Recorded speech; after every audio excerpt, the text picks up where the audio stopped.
how many of us, working in marketing and PR, have flopped down on the couch after a day in the trenches, looked at a colleague or loved one, and blurted out, "God, it was like something out of a TV sitcom." For Rob Davis and John Montgomery, working at the Chicago ad firm Leo Burnett in the early 2000s, it was a regular occurrence.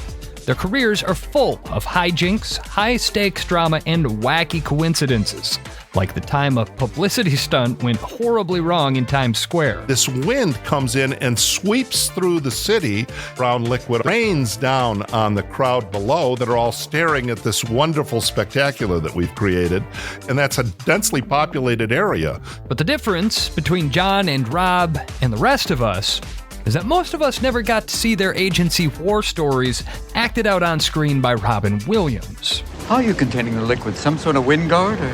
It's raining coffee! Because for John and Rob, repackaging their stories as a sitcom was more than just idle talk. They self-financed a pilot, pitched it to Hollywood, and ended up helping co-create the 2013 CBS sitcom, The Crazy Ones. And in the process, they honed a new approach to brand integration on television that was years ahead of its time. We ended up calling it connected content. The idea is the brands, they become part of the fabric of the show. They become integral to the storyline as opposed to something wedged into the storyline. I'm Dusty Weiss. From PodCamp Media, this is Lead Balloon, a podcast about compelling tales from the world of PR, marketing, and branding, told by the well-meaning communications professionals who lived them. Thanks for tuning in. This is a show where experienced strategic communicators tell the epic stories that define their careers and discuss important trends that are reshaping the industry.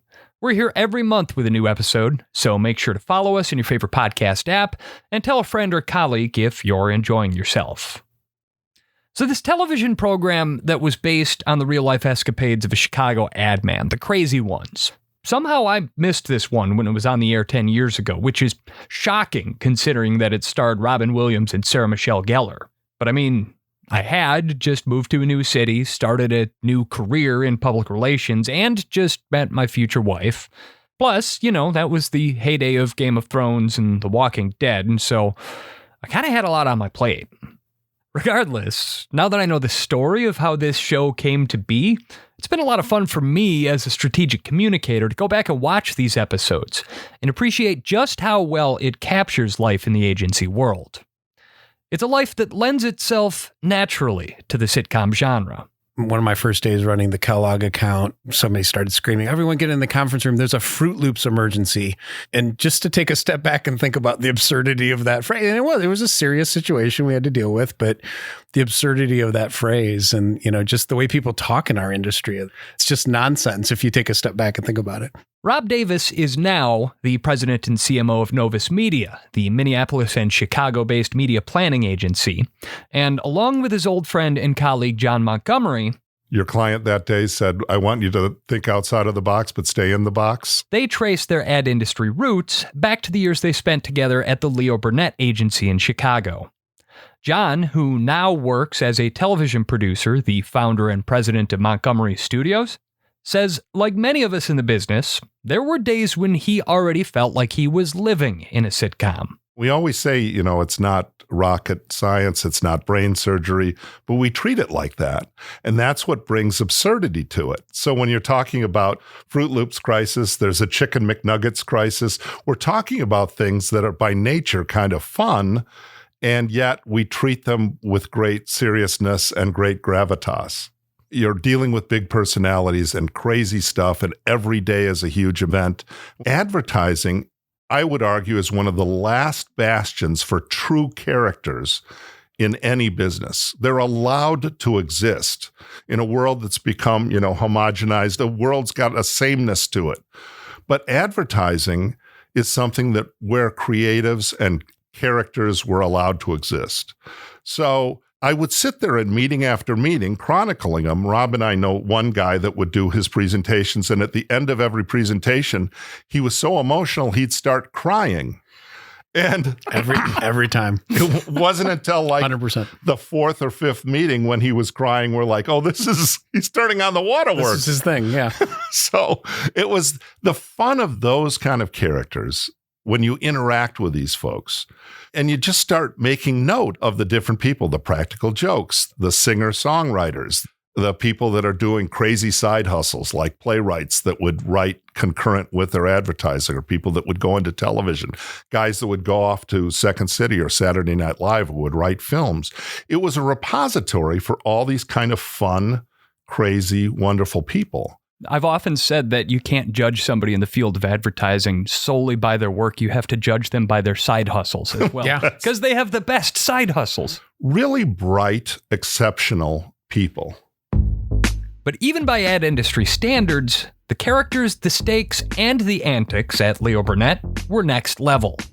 And John recalls a publicity stunt in Times Square that actually served as the inspiration for a plot arc in episode 2 of The Crazy Ones, involving a giant pot of hot coffee pouring over a crowd on a windy day. There's an old bar trick where there'd be like an eternally pouring beer. It'll have like a pump in the glass, and it'll also have a pipe running up covered by the water. So it looks like the bar bottle is levitating.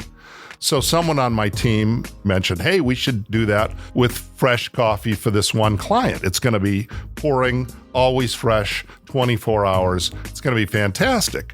So we're going to have this elevated glass over Times Square in New York City, prominently displayed. And we had it all plotted out. We were all ready, but we hadn't accounted for wind. Right, it works great indoors. It's fantastic if it's a bottle at the end of a bar, but outside this wind comes in and sweeps through the city, and it was profound. And of course, it rains down on the crowd below that are all staring at this wonderful spectacular that we've created. The good thing is it was New York, so everybody just kind of brushed the brown liquid off their suits. And kept going. Was it actually coffee? In the TV show, it was actually coffee, and it was hot. Right. And so there's this wonderful moment where everybody like screams and runs away in an almost horror movie-esque sort of stampede. It's raining coffee! How much of that was real? It's a cold brown liquid. I don't know whether it was coffee or not. But the fact of the matter is it did rain on Times Square, and that's a densely populated area.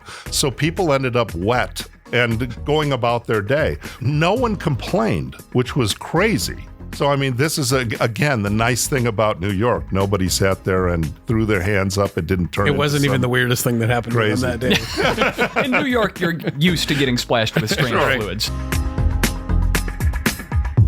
Living in this environment day in and day out, most folks will just laugh it off at a happy hour or even just come to expect it at the office. But John and Rob never took it for granted. Playing to their respective strengths, John as a member of the creative team and Rob as a media planner, they jotted down notes, kicked around ideas, and Rob says one day, John finally pulled him aside and said, "We've got to do it." I think he actually approached me initially. We had talked about kind of the craziness of our workplace, and he had concepted this notion that what if we did a show about our jobs, but we do it with real products? There's been so many shows where the brands in the show are fake, and it just immediately rings false. So John came to me and he said, "Hey, I think you're really creative for a media guy." And so with that backhanded compliment, we did share a similar sensibility though. So, it's his vision for sure. He's the writer, he's the visionary.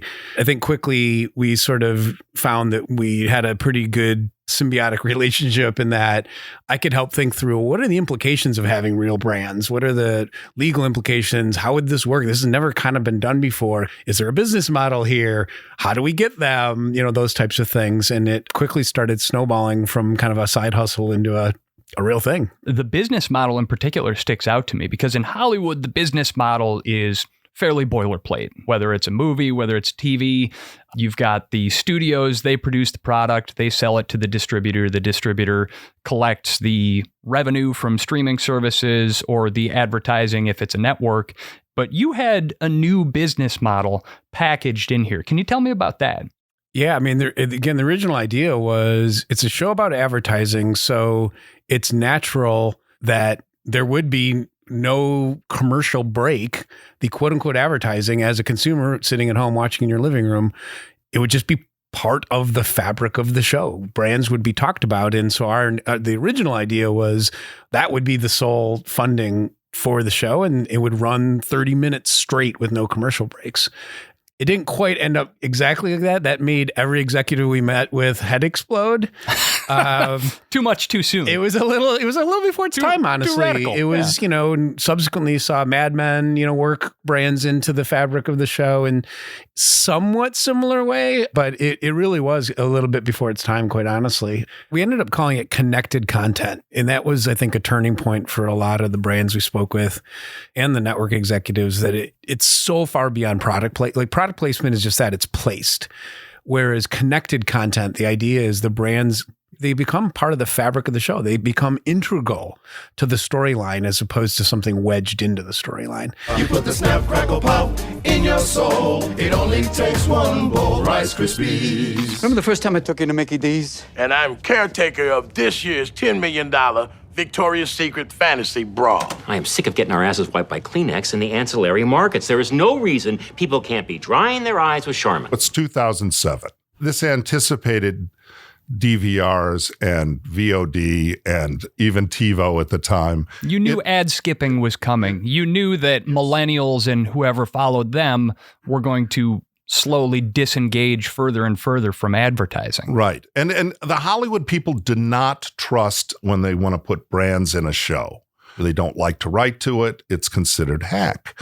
And the brands don't trust the Hollywood people because they know that the Hollywood people don't trust them. They're at odds with each other. And we wanted to show people that this would actually be a show about people. I mean, the first thing you've got to be concerned with is the story. Are you really telling a human story? The public's not tuning into a show to see an infomercial or something about widgets. They want to see relationship. But the background to that relationship are products and brands. You care about your brands. You care about your clients. You care about your products. So our goal was to lampoon the process, but not the product. So the idea wasn't to treat the product with any less reverence than we treated at work. We use the brands that we represent just to kind of give it some truth. And so what we did to articulate the show is we filmed a pilot, which I wrote and directed. And self-financed. But in self-financed with a lot of help from Rob, because we went and got brands to be in the show. Now dissolve to a clear glass bottle. It begins with clear water, and it ends with dear friends. Miller High Life. Cheers. Watching the pilot was really fun for me because I understand you recruited actors from Second City to actually sit in and play the characters. So it had that really strong Chicago flavor to it. That taste of improv that played along with it too. If I can get improvisational comedians, a lot of times they'll yes and with you. So if you give them suggestions, they'll amplify and add to. But I had just these amazing people, David Pasquesi. We had a multimedia presentation, but you know what we decided to do? We decided to chuck it. Joey Slotnick. What's up with the camera? Mary Beth Monroe. I didn't know if he had directions or not. Brad Morris. Recognizable faces. Recognizable, but phenomenal talent. And we were so lucky to get them, and they've been friends. And a lot of times I'd work with them in advertising. You look for people to elevate the material. I mean, so much of what we do in life is a collaborative effort. And as much as you want to take full credit for everything, you get people like Rob or whoever comes to the party, and suddenly they elevate the material and it becomes something more than what you'd conceived of, which is what you wish for. Once again, a marketer's side hustle pays off. So with their Second City-tinged pilot in hand, John and Rob had a proof of concept, something that they could sell. But actually selling it would turn out to take a few years. There was a financial collapse in the middle there, I believe. And there was a little also bit of uncertainty. And also a writer's strike in the middle of that as well. So it took us a while to sell this. But finally, through my manager, Mark Teitelbaum, I managed to get in with David Kelley. probably the greatest television writer and also a great movie writer of our day. We can list off some credits here. Doogie Howser, MD, Ally McBeal, Chicago Hope, Boston Legal. Big Little Lies. I mean, just some amazing television shows. The Undoing, Love and Death. This guy is so formidable. And he watched the show and liked it. He said, I'd watch this every week, and you've got a lot to learn. That's what he said. Because Speaking of backhanded compliments. Well, you're flying by the seat of your pants. Hey, I think I can write and direct a television show, but can you really? And what don't you know? So I was in many ways seasoned because I'd written and directed a lot of commercials, but I was a novice because I didn't know what to do with television. And he's a super genius. And incidentally, before that, we'd been working on this for a while, the concept, like you said, our side hustle. We'd working hard on our client business in the day. And it kind of get to a point where it's like, I don't know if this is going to happen.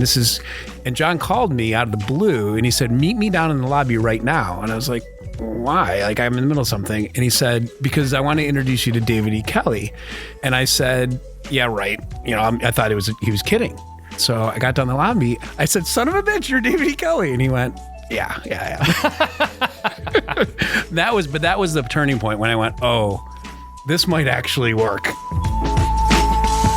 Of course, brainstorming with an iconic television producer is one thing. But for John, the gravity of the project really hit home when they started talking about casting actors. David actually came out and shadowed me at Leo Burnett at one point. And he looked at me and he said, there are two people that can play you. And I'm thinking, okay, who? And he said, Robin Williams or Bill Murray. And I turned to David and goes, I don't know that they're gettable. And David E. Kelley is such a nice, kind-hearted soul that the meanest thing he ever said to me was a look. And the look said, you'll never get them. You're just a guy. I'm David E. Kelley. And as a consequence, next thing you know, David was having a conversation with Robin Williams. I mean, it's pretty remarkable. And the day that Robin came to the office, once it became official that he was going to take the part, because he essentially is playing a version of John, who we're sitting next to here. He wanted to shadow John for the day. And so I think a lot of our colleagues thought, oh, this is your nice little side project, sort of pipe dream. You boys have fun. And then John's like, here's Robin Williams. And he spent a good, couple hours at the office, just really, talking to people. And of course, it turned into some selfie taking, but he really wanted to learn how the agency actually worked. It was an amazing day. I picked Robin and his wife, Susan Snyder Williams, up at their hotel. I promptly got lost going to work because I was so nervous. And suddenly from the back seat of my car, I hear an approximation of a GPS. John, you're such an idiot. Like it's Robin being my GPS calling me out for being an idiot. And which, by the way, I am. I mean, I'm lost so much of the time. I mean, from that minute on, it was my first meeting him was when I got lost with him going to work. It was just such a pleasure. What does it feel like to be told, we know that you're a character and you've got these great stories to tell, but we think the perfect person to play you is Robin Williams because he is an icon. That is a big, big personality. And to be told we want that person to channel you has to be a little bit humbling. It's incredibly humbling. Somebody smarter, more interesting, more dynamic, and significantly funnier than I'll ever be. But of course, that's the fun of turning something from a reality into the fantasy of a television series. You suddenly get somebody that amplifies who you are, adds to it, and much like the Second City folks, elevates the material. In advertising, a hack starts with a lie and then builds the ad. A good ad man starts with the truth and then builds to the lie. So if you dig somewhere deep down there, there's still a kernel of truth. With the iconic Robin Williams on board as star and David E. Kelley producing, it was looking like John and Rob's dream of turning their exploits at Leo Burnett into a TV show might have some legs after all. But The Crazy Ones didn't even have its name yet. It hadn't filled out the rest of the cast to help tell the story, and their process of starting with the truth and building to the lie was just getting started. So, coming up after the break... Horse, pony, Rio, unicorn, answer the question. Why won't you answer the question? I'm the client. I demand you give me a straight answer. John and Rob begin their new dual lives, working for an ad agency by day and consulting for a Hollywood writer's room by night, plus the rise and fall of the crazy ones. That's all coming up in a moment here on Lead Balloon. You know, we're coming up on 50 episodes of Lead Balloon, and it has been a real treat to get to tell these stories. But podcasting could sometimes be a lot like yelling out into the void. If I don't get any feedback, I don't know if what I'm doing is working for you. Sure, we've won some awards, and I can see that our listenership has grown over the years. But I don't know what you find valuable about this show. I don't know if I should be doing longer or shorter episodes, more or fewer, fun topics, serious topics.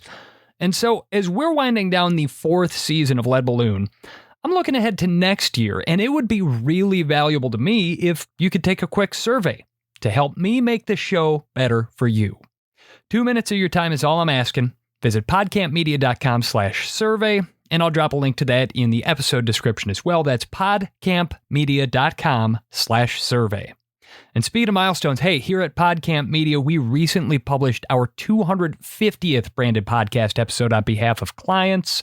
If you want to learn more about launching a podcast for your brand, visit podcampmedia.com. Let's get a meeting on the calendar. This is Lead Balloon, and I'm Dusty Weiss. John Montgomery and Rob Davis were watching their lives at the Leo Burnett ad agency get reimagined as a TV sitcom, repackaged for a 30-minute primetime slot, and recast with A-list Hollywood talent. Their idea to craft narratives around real-life brands in a fictional ad agency was on track to film a network pilot, with Robin Williams cast as a fictionalized version of John himself, and famed producer David E. Kelley at the helm. But as John noted earlier, nobody wants a show about brands. Storytelling is about relationships. And so they created a fictional daughter for Robin Williams' character, a business partner, and a co-executive. A role that, when she found out it was being cast opposite the iconic Robin Williams, actress Sarah Michelle Gellar reached out and lobbied for. I mean, people know Sarah, obviously, has Cruel Intentions and Buffy the Vampire Slayer and a million different things. People know that she's a fantastic actor and that she's a formidable person. She also was just delightful. And she engendered a symbiotic relationship with Robin, kind of a father-daughter relationship. And I think it translated to the screen. She essentially plays the straight man to Robin Williams. Correct. Robin Williams. Right. Remember, no bastard ever won a war by dying for his country. He won the war by making some other poor dumb bastard die for his country. Dad? You know, I'm just getting fired up, big speech, gotta get in the zone, be uplifting, inspiring. Are you really nervous about this? I mean, you're a showman. What's the big deal? And so it's basically a father that doesn't know if he can do another presentation, win another client, pull another rabbit out of the hat, who's similar to Robin Williams, a guy that just did the best talk show guest appearance in television history, and now he's on another talk show. How is he going to perpetually, eternally top himself? What is he going to do? And he kind of stays in the business for a daughter who he loves to bring her along into the industry. And there's something really touching about that. You're not really worried about your legacy, are you? I'm smoking mirrors, baby. No. You're awesome. And you don't need to sell that. And this is very much David E. Kelley's creation. He created that, a symbiotic relationship, and beyond that, a workplace family that ultimately involved Brad Garrett, James Walk, and Hamish Linklater, and Amanda Sutton. This really great ensemble that worked with Robin, who are all outrageously talented in their own right. It looked like the kind of show where they were having fun on set, even when the cameras weren't rolling. Like, that much is clear, even from the bloopers that are tacked on to the end of the episodes. Sure. Pretty shake. More. Ketchup, please, more. Ketchup. You didn't give me enough. Ketchup. Packets. Oh, my God. But as the production picked up momentum, John found his expertise ever more in demand in that Hollywood writer's room. Executive producer David E. Kelley had informed his work on shows like The Practice and Boston Legal, with his real-life experience having worked as a lawyer in the 80s. But When you watch The Crazy Ones as a professional communicator, you pick up on all these little slices of insider perspective. It's your typical copywriter art guy dynamic. You talk more in the meetings, so you get all the credit. That make it clear the writing was informed by someone with roots in the ad industry. And Robin Williams' character in the show even had a few of John's characteristic quirks, like his predilection for using a full-fledged gospel choir to back him up in pitch meetings. Give your organ the choir it deserves. It's those moments in life where you just have to laugh, right? So my first presentation to one of my clients, who I love dearly and is a wonderful person and will remain nameless, is on a speakerphone, and I'm talking about a promotion that we're doing, and it has to do with Teeny Beanie Babies, which are great. And I'm presenting a storyboard at the time on conference call. So instead of seeing a beanie baby under the holiday tree, it's a unicorn. And my presentation is interrupted. Excuse me, will it be a horse, a pony, or a real unicorn? And I mute and I go, what do I say? Just keep going. Okay, so anyway, the kid goes downstairs. Wait, pardon me. Horse, pony, real unicorn, answer the question. Why won't you answer the question? I'm the client. I demand you give me a straight answer. I, of course, mute it and turn to the room and I say, you know what, with Harry Potter and the Lord of the Rings, they won't let the unicorns out of the enchanted forest. The union rules prohibit it. The wooden elves. So I say, you know, it'll be a pony with a prosthesis. By the way, next thing I knew, there's Robin Williams on Jimmy Kimmel telling this exact story. The sponsor actually went, a real unicorn? And he went, I don't know, what do I say to them? No, it's a pony with a prosthesis. There are just fun moments in life that we'd extrapolate into the show. And it's so, by the way, it's so fun to be able to extrapolate your life. But working a day job in Chicago and consulting on a production in Hollywood quickly began to take a toll on John and Rob. Early part of the show, I'd literally fly from my office at Leo Burnett in Chicago, and I'd fly to my fake office on the show. By the way, the set, when you walk in the set, they came to Chicago and they took a high-resolution 360-degree photograph from our office. And so when you get on set in Los Angeles on the Fox lot, it was so disorienting because they, for whatever reason, they swapped a few buildings. And so it was the view out of my office. But like the buildings were in the wrong order for some reason. I don't know. Probably the framing make it look framing, better. I don't know. But it was really disorienting. The precision was just uncanny. That's so cool. Just on the other coast and fake. So Rob is working and working. So yeah, that's right. You had you departed? Yeah. By that point? Yeah. At one point, I basically had to leave. I mean, I was in the writer's room all the time. I was on set all the time. I was EPing the television show, and I was providing material for episodes and stuff. But Rob is sitting there this whole time, interacting with different clients, getting them to participate in the shows, and in an unusual way because they effectively abdicated control of marks and brands. And Rob managed to get all those pieces. I mean, it was fantastic.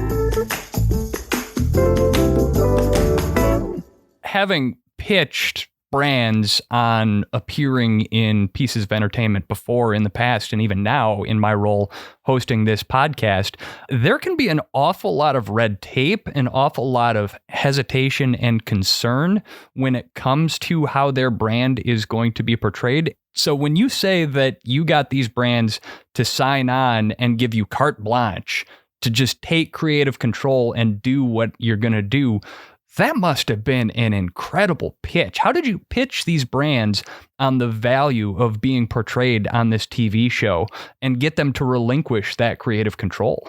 It was really two things. One, the pilot helped. But then honestly, beyond that, it's just trust. All of the initial brands in the first few episodes were brands I personally worked on, as did John. Like he said, we passionately believe in these products. When I worked on Allstate, I had multiple cars, house, ring, everything insured with Allstate. Still do, actually. And with Kellogg, I went to my parents' house and they had some General Mills cereals and I poured it down the sink. We fiercely defend the brands in our personal lives. Yeah. You can't really fake that. That comes through when you're making a pitch. Like we will have some fun. Robin Williams will improv to some degree, it'll be funny, but we're making fun of the process. We'll never make fun of your brand. And I think, honestly, it just came down to trust. Now, in shooting days, there's always some nerves, and you have to do a little reassuring. But did they have people on set at the time? I was the representative for the brand, so that helped. Oh, so you were the one going. I said, I will be on set. I reported back a couple of things that I said, it's going to be fine, but just so you know. It ain't the meat, it's the motion. This is a sex song. I know, isn't it fantastic? No. Rob's delicate brand maneuvering is on prominent display in the CBS pilot of The Crazy Ones, in a zany plot featuring a cameo with singer Kelly Clarkson, lending some unconventional flair to a McDonald's jingle. So in the show, Kelley says, this is new Kelley, and I want to sing about sex. She doesn't want to sing about doesn't want to be America's sweetheart anymore. She doesn't. Yeah. I mean, that's the way David E. Kelley wrote Dad, it. where is the pivot? Wait for it. We're about to watch America's Sweetheart orgasm in front of my father. It's the movement that gives it the start. Oh, yeah. And so it's pretty fun, and they are trying to pivot her to get her to sing You Deserve a Break Today, the classic and evergreen McDonald's song. And they do. They actually manage it. And it was touch and go sometimes because, like Rob said, it involves trust.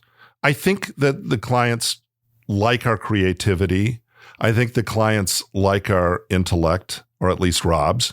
I think the clients have respect for us, but they also know, as Rob said so passionately just a second ago, that we have their best interests in mind. Even when we're a little irreverent, we're not going to cross the line, and we're going to try to do the right thing. I believe it was just the next shoot, or it might have been the shoot after that, was called Bad Dad, which is almost like my own experience teaching my daughter to drive, because I was a terrible instructor. You know what we're going to do today, honey? What? Learn to drive.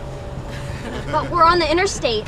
Take the wheel. Dad, you stop taking your meds? But Rob was on set for that, and Allstate was one of the clients. Yeah, the Allstate pitch was the main storyline for the second episode. Because you never know what life is going to throw at you. Allstate Insurance, protecting you through life's milestones. Probably don't even notice, but I made sure all of the computers, the fake workers, had Allstate, spreadsheets, and even the characters in the episode care about, they're working hard on, they're paying attention to. And so I tried to take care of the brand and make sure it was represented in a positive light, ultimately. How did Allstate feel after they watched the show? I think they felt great. They loved, again, it's a real life moment, teaching your daughter, right? Father teaching daughter to drive. Safe driving is critically important to them. And there was obviously some irreverence in how it was treated. And it was more about the relationship. What was being sort of lampooned was the relationship between the father and the daughter. And the brand was about being in good hands and about being safe. The way that we got there, we had to kind of work them through and hold their hands a little bit. But ultimately, they were very pleased with how it ended up on screen.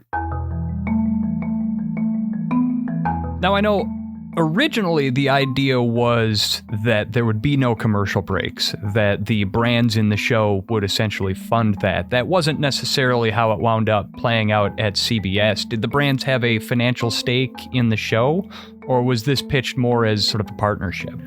So a little bit of each. Ultimately, it ended up being primarily partnership. We were kind of looking to the next phase about how exactly do we monetize this moving forward. And before we got to CBS, we actually were very close to a deal with ABC. As John said, it was right before the economic collapse and right before a writer's strike. And so for a lot of reasons, it didn't work out. But originally, we had debated about, there's a thing in the industry called a time buy, where we could actually buy out the space, the time. They don't usually do it in prime time. It's more like a Saturday afternoon infomercial kind of thing. But that was one concept, is as producers or folks involved in the show, we could retain any additional revenue stream that comes through. It would be up to us. That would have been even more revolutionary. Right. And we were very close on it. And, it gets complicated with financing when in 2008, when the world collapsed and all those types of things. So we ended up going a slightly more kind of traditional route in terms of the financial model. But again, what ended up on screen was still kind of true to the vision of real brands in a primetime show. I have to ask you both, what are some of the moments when you look back at the season that the Crazy Ones spent on the air? What are some of the moments of which you are most proud? The moments when you see them on screen even today, it kind of makes you smile and say, man, we were a part of something really cool. I think it was the Allstate example I gave because, again, I was there, spent quite a bit of time on set.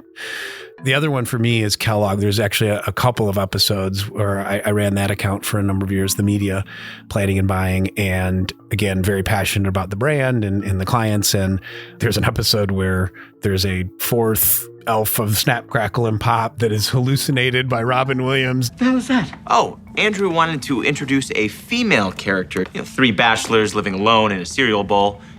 People talk. For somebody who spent many years working in the brand, the fact I'm like, oh my gosh, I'm watching an invented fourth character, which is it was pushing the boundary a little bit, but it was a hallucination in the episode. So it wasn't derogatory in any ways, but it was a sort of a sexy female to rival Snap, Crackle, and Pop. And it was sitting at home watching that going, I can't believe we did this. It was really, really pretty amazing. My manager said something really nice to me when I walked on the set the first day. There were 200 people there. He said, isn't it kind of nice that there are 200 people here because you had an idea in Chicago? And I was so touched by that. So the moments that resonate with me, they're not necessarily even on screen. It's the chance to conceive of something crazy, have people buy into the vision, and, Rob bought into the vision for a long time and helped immeasurably. And to be able to share an experience like that and then have it become reality is impossible. And to be working with Robin Williams, arguably the funniest person that you'll ever meet, and also the kindest. I was at my hotel once. I was going to take the day off. And he said, are you coming in today? And I said, I was going to take the day off. We've been together every single day for the last, whatever it was, half a year. And he goes, I miss you. And I'm like, well, I'm in the car. I'm in the car driving to one of the coolest people on the planet. Bookended, by the way, with David E. Kelley, the other coolest person on the planet. And my takeaway is it's so fun to take these life moments and put them on film. It's fun. But the fact that you get a chance to interact with these other people is a gift. Right. Yeah. I wanted to ask you about the name of the show. And of course, that's taken from the famous Apple ad from 1997. Here's to the crazy ones, the misfits, the rebels, the troublemakers. Sarah Michelle Gellar's character, even in one of the first episodes, has this monologue where she praises that ad as a source of creative inspiration. This spot, the crazy ones, when Apple made it, they didn't even have a product to sell. They were promoting an idea. And so are we. Safe to say that this is probably a piece of advertising that you admire as well? Yes. Again, from David Kelley, actually. Oh, okay. You were even saying that he didn't work in advertising, but David has a million advertising stories too. He's so in tuned to people and the world around him, and he collects and curates just amazing stories. And he was always fascinated by that ad. And in my office at Burnett at one point when he's visiting, he turns and he goes, "Oh, you're a crazy one." And I said, "What?" He goes, "You're like a crazy one." I go, "Well, that was like, Mahatma Gandhi, that was Buckminster Fuller, that was Jim Henson. Those are the real crazy ones. I'm just a guy." And he goes, "Oh, better yet, you're an aspiring crazy one." That's what he said. But the point being that kind of came from him and his, phenomenal leaps of logic and stuff. So he pulled those elements together.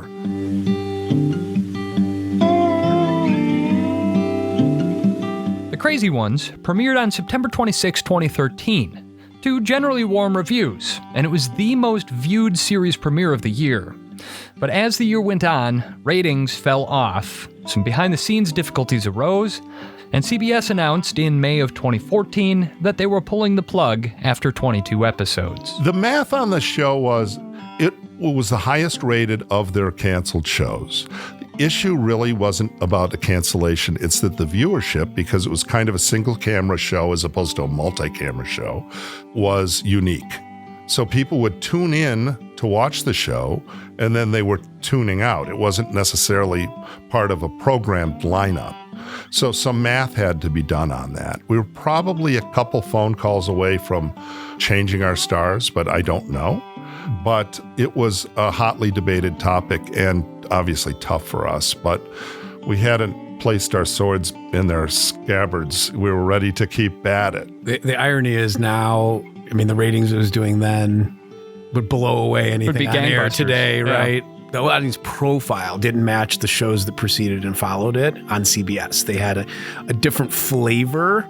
And so it just had a kind of a different look and feel to it than some of the other shows. And so some viewers got a little confused in it. Ultimately, they just didn't feel like it fit perfectly in their lineup. Also, what Robin wanted for the show, and I think what David wanted for the show, was to do a 30-minute television show with a 60-minute metabolism. So the idea was, you know, how can we bring a level of fun and sophistication to the 30-minute format? I mean, characteristically, a 60-minute show has higher stakes. It'll be a cop show, it'll be a medical show or something like that. This would have, because it's a relationship comedy, lower stakes, but it would have been fun to kind of play out in the way that the classic David E. Kelley shows that you like to watch played out. And by the way, I think that was ahead of its time. Now streaming allows for that kind of format. It exists, but I don't think it existed then. It was new. Oh, I could see something like this having a much longer runtime in the world of streaming today. And Sarah Michelle Gellar has gone on record and said, I could have done 8 to 10 seasons of this show because she loved it. Yeah. She loved every minute. We're having so much fun. And we're surrounded by not just talented people, but kind-hearted souls. I was going to say, and I wasn't as involved in the production, but I did get a chance to talk to Sarah at one point, and I said, well, what do you like about this? And she's like, obviously, I love working with Robin. That's what drew me. But she's like, we start on time. We start at 9. We end at 5. It's like a regular job. I can go home. I can see my kids and have a blast in the meantime. What else could you ask for? Reeling from the show's cancellation, what followed 3 months later was truly crushing. Comedian Robin Williams was found dead this morning inside his Northern California home in what the sheriff's department calls an apparent suicide. A statement from his wife confirming his death alludes to his battle with depression, and now we know why. The outpouring of grief continued at his star on the Hollywood Walk of Fame. It really just shows that somebody can make everybody else happy, but you're really not be happy inside. It's really sad. He was the nicest, kindest, gentlest soul and the funniest, most talented person on the planet. And much like everybody else, I mean, I grew up with watching, Robin Williams, whether it's in Awakenings or Good Will Hunting or any of his other roles. I just love the guy. And I don't know how it happened. It's almost a mystery and it's dreamlike, but we became friends. Right. And so they say don't meet your heroes, but right. It seems like in this case, go ahead and meet your hero because he will exceed your expectations. But it would be months before we came to fully understand the circumstances that led to Williams' death.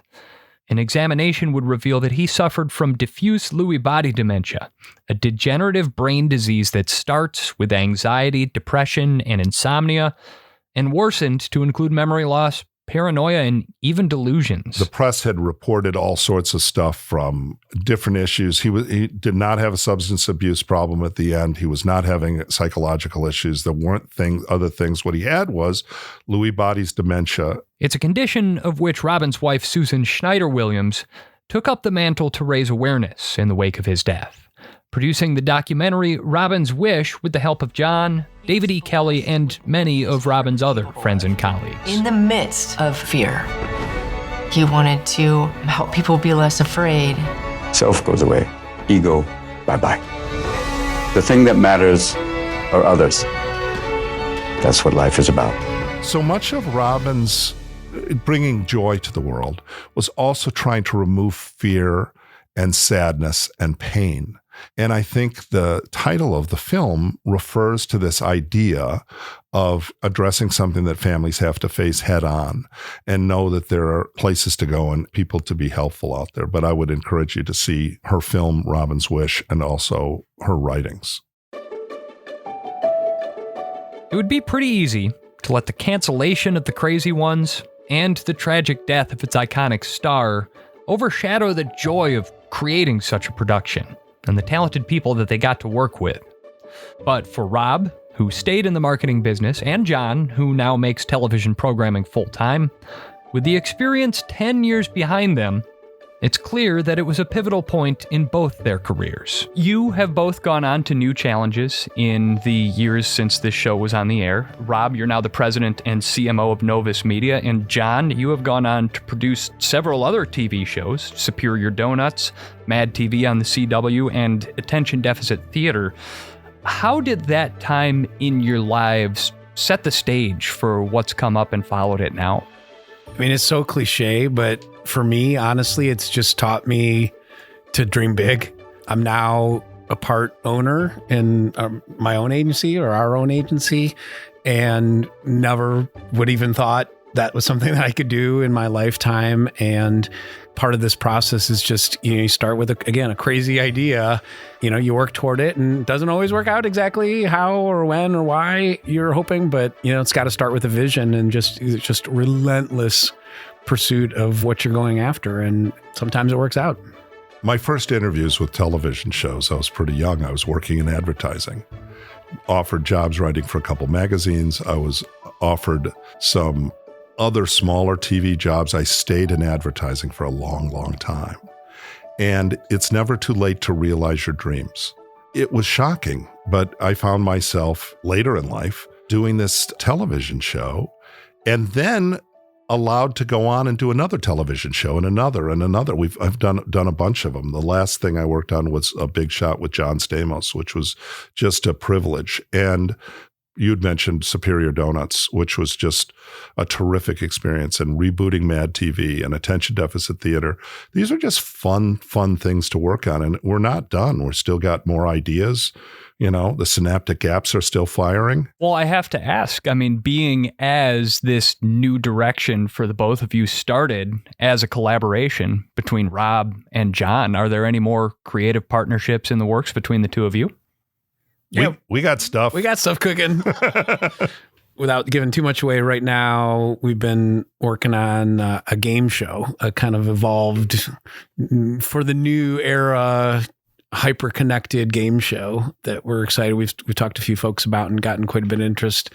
John's the visionary behind the concept, and that's the creative side of it, but also started talking again to brands where there's an interesting, not all of his ideas are advertising or brand related, but a lot of them are. And so, yeah, we've kind of got a whole run of stuff that has this connected content idea that takes form in different forms. And that's the new one. Well, hopefully there is a moment down the road here where we can look back on that one as well and revisit it here on Lead Balloon. Good. I would imagine that there will be great stories to tell from that, but I'm really glad to hear that the dynamic duo is still churning away. Guys, it has been an absolute pleasure to talk to you here. Rob Davis, the president and CMO of Novus Media, and John Montgomery, the founder and president of Montgomery Studios. Thank you both so much for joining us here on Lead Balloon. Thanks for having us, Dusty. And of course, thank you for listening. If you enjoyed the program, remember that word of mouth is still the best way that we've got to find new listeners, and tell a friend about us, will you? And if you haven't already, give Lead Balloon a follow in your favorite podcast app, and find me on LinkedIn for bonus content. Lead Balloon is produced by PodCamp Media, where we provide branded podcast production services for businesses. Our podcast studios are located in the heart of beautiful downtown Milwaukee, Wisconsin, but we work with brands all over North America. PodCampMedia.com is the website. I was the producer and writer for this episode, Will Henry, our dialogue and story editor. And music for this episode is by Brent Wood, cast of characters, Finder Keeper, Ian Kolaski, Jay Carr, Midnight Daydream, Rest, and Shimmer. So until the next time, folks, thanks for listening. I'm Dusty Weiss.